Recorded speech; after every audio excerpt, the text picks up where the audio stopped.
Hi, and welcome to BC301 Critical Thinking.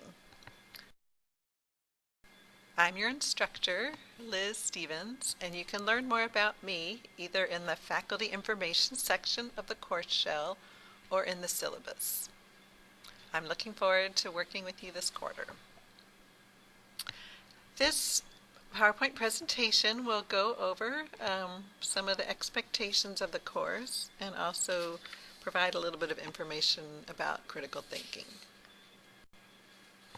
So by the end of this course, I hope you'll be able to apply some of the principles of critical thinking to your writing and also learn a little bit more about citing references.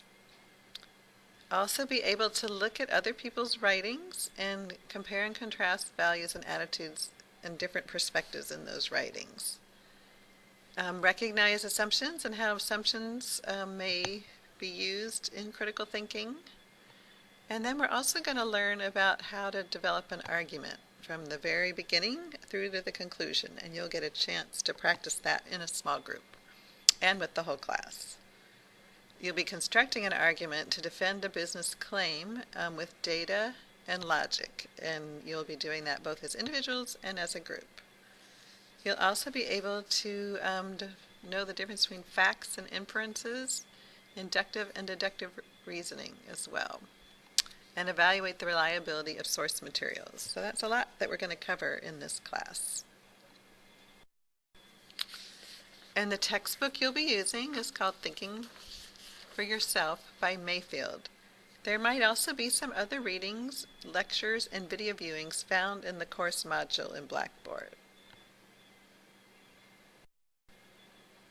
And here is how you're going to be graded in the course.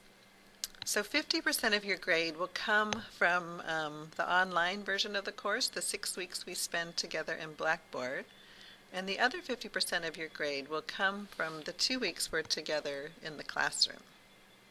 So for the Blackboard part of the course, you'll be graded on the 3 small papers that you need to write. And you can see when the due dates are, as well as participation in the online Blackboard discussion board.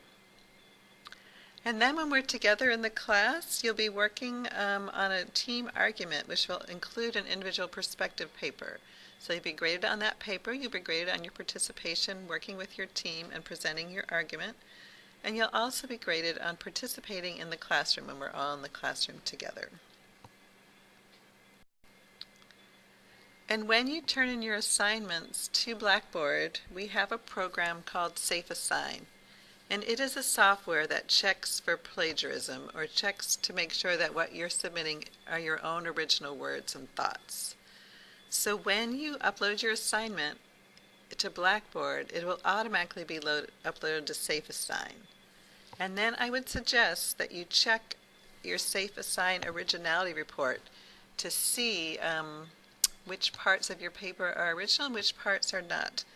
And you will have a chance to correct those and then resubmit your essay to Blackboard again. So you get 2 chances for each assignment. The first time when you upload it, you should check the originality report and make sure you've not copied anybody's words, that you've paraphrased and summarized the information into your own words.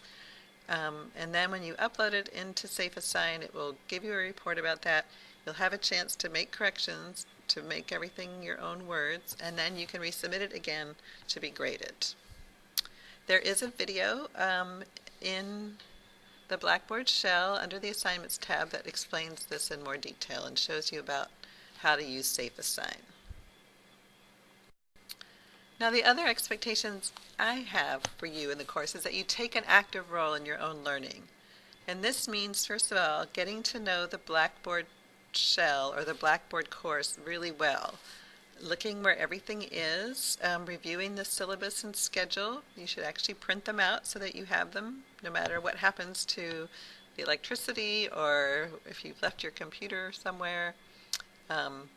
Just make sure you know what the deadlines are and what the assignments are. You should also look closely at the instructions for each assignment, both in the syllabus and in Blackboard under the Assignments tab. because you want to make sure that you're prepared for the assignments, and that if you need to start early doing some research or anything else, that you'll be able to do that. Also, I really welcome you to ask a lot of questions. Keep in touch with me either through the discussion board in Blackboard or by email, or you can text me. I want to be available, so please keep in touch and ask as many questions as you need. One of the things about online learning and just about being in college in general is that you really need to know how to manage your time. So make sure you give yourself enough time for doing the readings and the assignments, and so that you can get them all in on time. Also reach out to other students. You can certainly help each other by discussing assignments, helping each other find resources, just working together. And please give me feedback along the way. If something is not clear or if something is not working for you, I really want to be able to help in any way I can. And the other expectation I have is that you'll participate actively in the course. And that means giving yourself enough time for participation. For a 5-credit course, I really expect students to be spending about 5 hours per week on the course. And that means doing the readings, participating on the discussion board, etc. So you should log onto the discussion board several times per week, even though the requirement is only that you post twice a week. Obviously, if you post more, you'll get a better grade. And make sure that you're practicing professional communication in your posts, that they're not as formal as a formal paper, but they shouldn't be as casual as a casual conversation. So if you have questions or need more information or help, you can contact me, or you can contact our librarian for the course, or you can get help with Blackboard through the help portal. So these are just some resources where you can get help. Now let's turn our topic to the topic of this course, which is critical thinking. And let's start from the beginning. What is thinking? Well, there are many definitions for thinking, but the one that I like is: thinking is a purposeful, organized, cognitive process that we use to make sense of our world. So thinking is not something that just, well, it does sort of just happen, but critical thinking doesn't just happen. That you're very purposeful about your thinking and organized when we're doing critical thinking. And there are 2 types of thinking. One is creative thinking, the other is critical thinking. Creative thinking uses the right brain. It is used to generate new or unique ideas, inventions, innovation. It involves using your intuition, and it may be stimulated by more unstructured processes. So creative thinking can happen when you do a lot of brainstorming or trying to do random association between ideas or words or concepts, when you argue provocatively to help bring things out, new things out. So creative thinking is one type of thinking, and it's not what we're going to be focusing on this quarter. We're going to be focusing on critical thinking, which is more left brain focused, and it involves analyzing and evaluating existing ideas, not new ideas necessarily, through information gathering. And we can gather information through observation, through experience, through reflection, through reasoning, and through communication. So critical thinking, and this and a lot of the material that follows is from a textbook called Critical Thinking, A Student's Introduction by G. Basham. So critical thinking, according to this text, is a term used referring to a wide range of cognitive and intellectual skills needed to identify, analyze, and evaluate arguments, to recognize our own biases and prejudices, and then overcome them so that they don't influence our writing or our thinking. To be able to formulate convincing reasons to support conclusions, so this is related to argument. To be able to solve problems, to make decisions about what to believe in and what to do, so basically to guide our beliefs and actions. And critical thinking is a self-directed process, and the skills involved in critical thinking While they may come more naturally to some of us than others, they can all be learned. And so that's something we're going to be doing this quarter. We're going to be learning some of these skills. Now here are some of the skills, and we'll be going over these more as the quarter progresses. We're going to be developing our reasoning skills, our evaluating skills, our synthesizing skills, our analyzing skills, and our applying skills. And I would invite you to look up these words in the dictionary and understand how they're similar and how they're different and how we might use them. Now, as a critical thinker, we will be asking a lot of questions. And we should be asking these questions based on particular critical thinking standards. And this information comes from a book put out by the Foundation for Critical Thinking. And this foundation also has a website. And I'll try to remember to include the website somewhere in the shell so you can see it. So these are all the different standards related to critical thinking and the kinds of questions you would ask related to standards.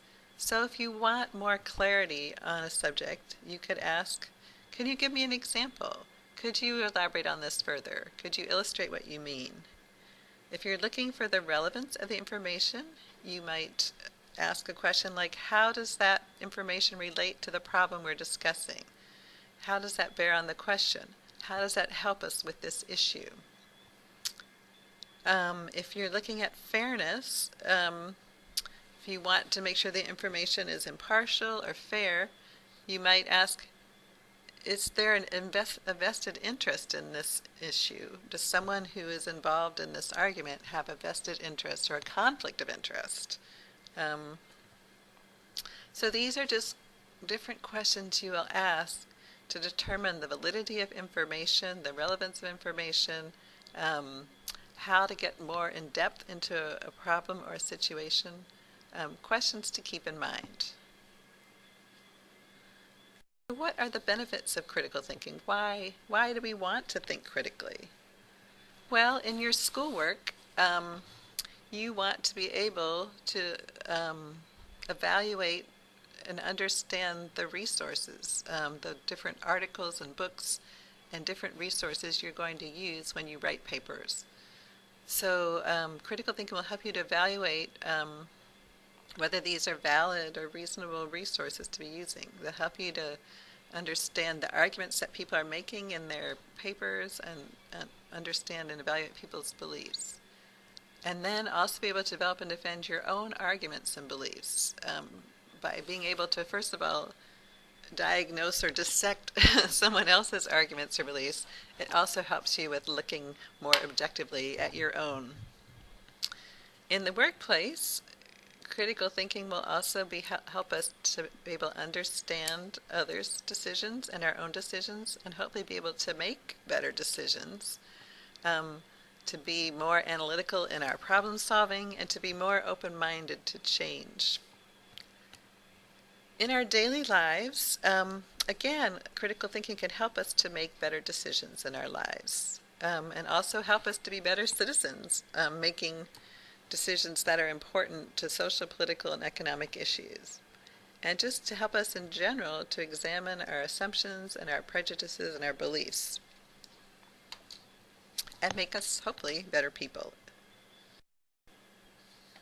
So this chart just was also from that book by Basham, and it talks about the kind of the qualities of critical thinkers. They have passion, they're sensitive, they're honest and open-minded. They welcome criticism, constructive criticism. They have a strong belief in facts and evidence. They're aware of their own biases and preconceptions. They like to think independently, and they're not afraid to disagree. They try to get to the heart of an issue.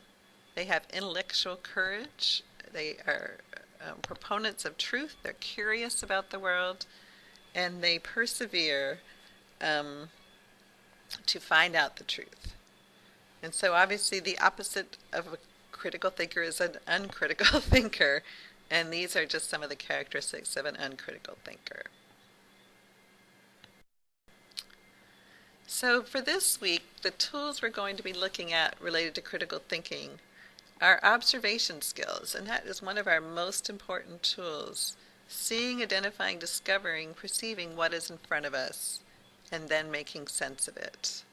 We're going to talk a little bit about inductive reasoning, which means collecting data, seeing patterns, and drawing conclusions. But really, we're going to spend a lot more time on inductive reasoning in week 6. We're also going to look at word precision, because how we express ourselves and how we understand other people's words is really important in critical thinking. So being able to determine what the clearest definition is for a word or a concept. And then finally, objectivity, which we talked about earlier, having an attitude of receptivity, being receptive, having an open mind. So these are some tools in your critical thinking toolbox, and hopefully by the end of the class you'll be able to use these well as the many other tools we'll be learning over the next few weeks. I look forward to working with you on the Blackboard learning system for the next few weeks, and I look forward to meeting you in Hanoi, May. Please feel free to contact me, and have a good week.